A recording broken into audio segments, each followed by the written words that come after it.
Assalamualaikum warahmatullahi wabarakatuh. Halo para pejuang matematika.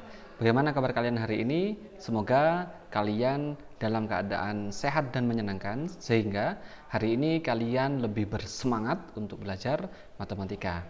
Para pejuang matematika sekalian, hari ini kita akan melanjutkan logika matematika, yaitu part keempat. Kalau sebelumnya kalian sudah belajar tentang part 3, yaitu materi tentang converse, inverse, dan kontraposisi, di logika matematika bagian keempat ini kita akan belajar tentang mencari kesimpulan atau penarikan kesimpulan dari berbagai premis atau pernyataan, ya. Suatu proses penarikan kesimpulan terdiri atas beberapa pernyataan yang diketahui nilai kebenarannya atau dari premisnya. Kemudian dengan memakai prinsip logika dapat diturunkan suatu pernyataan baru yang ditarik dari premis-premis semula, yaitu kesimpulan dan atau konklusi.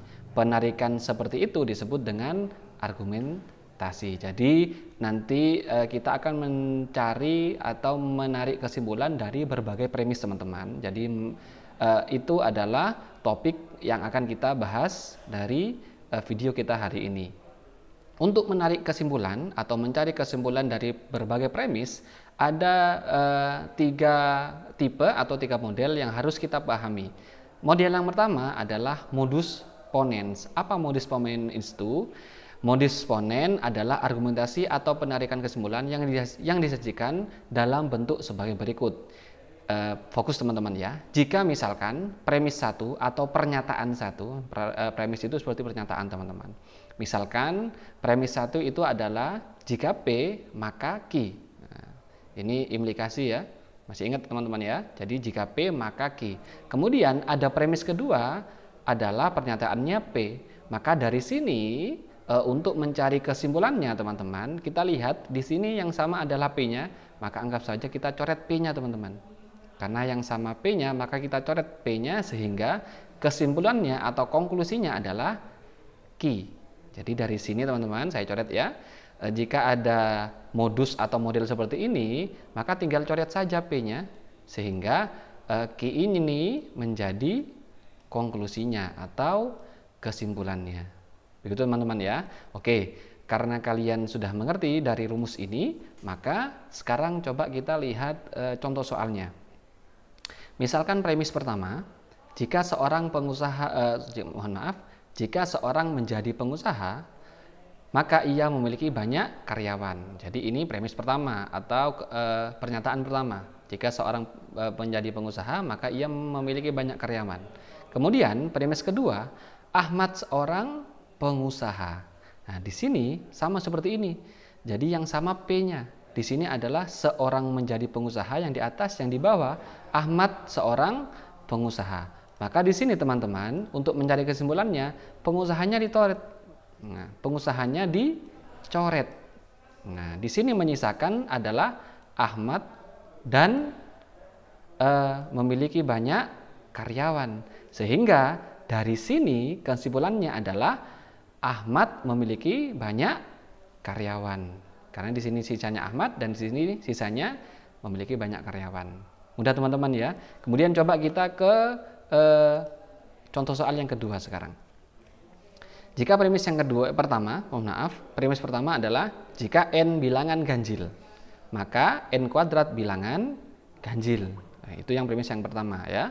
Kemudian premis kedua, 5 bilangan ganjil. Nah, dari sini teman-teman, yang sama ini adalah apa?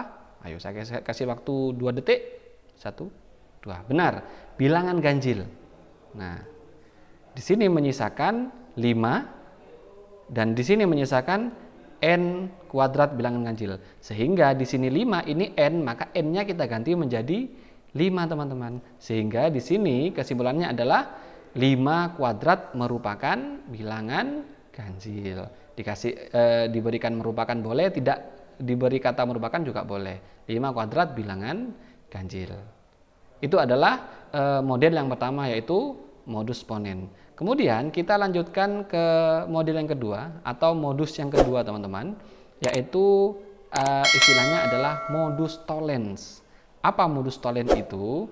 Modus tollens itu adalah argumentasi atau mendirikan kesimpulan yang disajikan dalam bentuk sebagai berikut.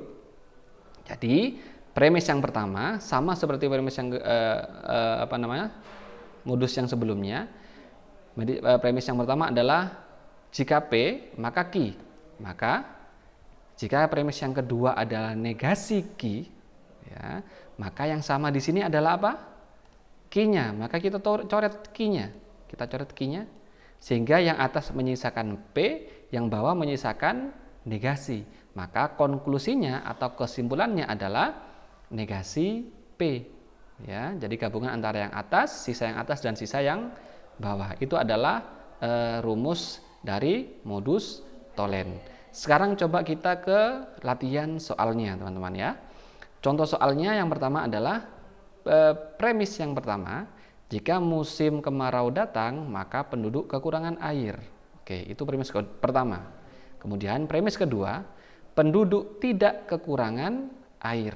Maka di sini kalimat yang sama adalah apa? Kekurangan air. Coret ya. Kemudian penduduk juga coret. Nah, di sini menyisakan kata tidak dan musim kemarau datang. Musim kemarau datang dengan kata tidak kalau dihubungkan menjadi apa? Nah, konklusinya adalah musim kemarau tidak datang. Gitu teman-teman ya. Jadi kesimpulan itu hubungan atau gabungan antara premis satu dan kedua. Coba satu contoh soal lagi ya. Premis yang pertama, jika suatu negara tidak ada korupsi, maka semua penduduknya tidak miskin. Ya. Kemudian premis kedua, ada penduduk negara India yang miskin. Nah, di sini apa kata yang sama? Adalah penduduk yang miskin. Nah, penduduk yang miskin. Penduduk yang miskin. Berarti di sini menyelesaikan karena ini kan negasi ya. Penduduk tidak miskin, di sini penduduk negara India miskin. Ini kan negasinya atau kata kebalikannya teman-teman ya. Berarti sisanya apa? Di sini ada negara India, kemudian di sini ada kata tidak, di sini juga tidak. Tidak kalau digabungkan dengan tidak hasilnya apa? Iya jadinya ya. Berarti gabungan antara tidak ini dicoret, maka suatu negara ada korupsi. Karena yang di bawah adalah negara India, maka kesimpulannya adalah di India masih ada korupsi atau negara India masih ada korupsi. Gitu teman-teman ya. Itu adalah contoh soal untuk modus tollens. Sekarang yang terakhir adalah teman-teman adalah tipe atau modus dari tipe yang ketiga yaitu silogisme. Apa silogisme itu? Mohon maaf ini silogisme teman-teman ya. Saya hapus dulu ini. Modus silogisme. Silogisme. Mohon maaf ini salah ketik. Silogisme ya. Modus silogisme adalah argumentasi atau pendidikan kesimpulan yang disajikan dalam bentuk sebagai berikut. Apa bentuknya? Dilihat ya, fokus ya. Premis yang pertama, jika P maka Q.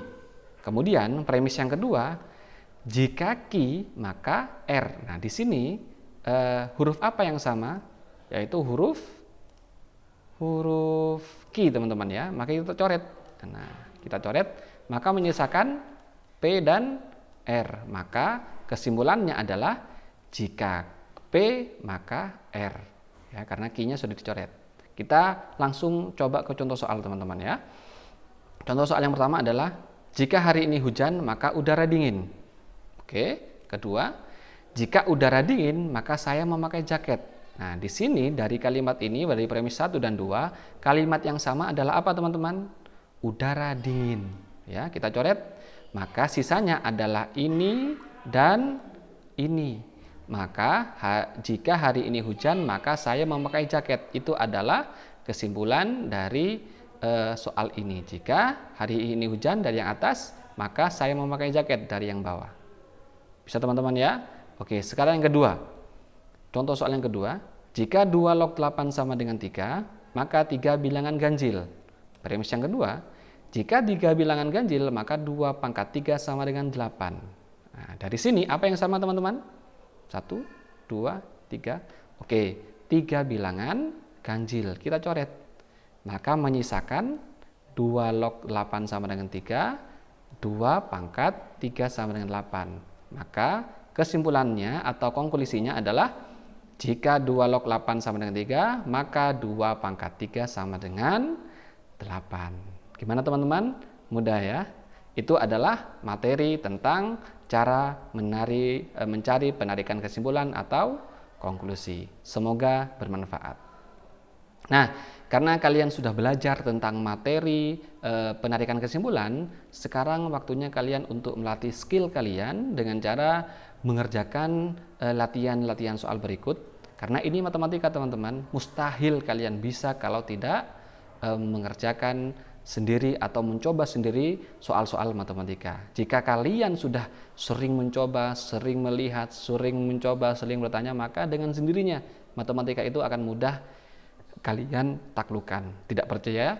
Coba ya, buktikan kehebatannya. Ya, jadi itu adalah teman-teman materi kita hari ini, yaitu tentang penarikan kesimpulan logika matematika. Jangan lupa dukung terus channel ini dengan cara subscribe di tombol merah itu dan bunyikan loncengnya agar kalian tidak ketinggalan dengan video kita selanjutnya. Dan jangan lupa share kepada teman-teman yang lain yang membutuhkan matematika, yang sering bilang matematika itu kok susah, matematika itu kok sulit. Suruh datang ke channel kita, suruh datang, undang ke sini, maka buktikan bahwa tidak ada yang susah di matematika. Semua menjadi mudah. Ya, tidak percaya? Silakan datang langsung dan buktikan kehebatannya. Terima kasih teman-teman untuk hari ini. Mohon maaf. Assalamualaikum warahmatullahi wabarakatuh.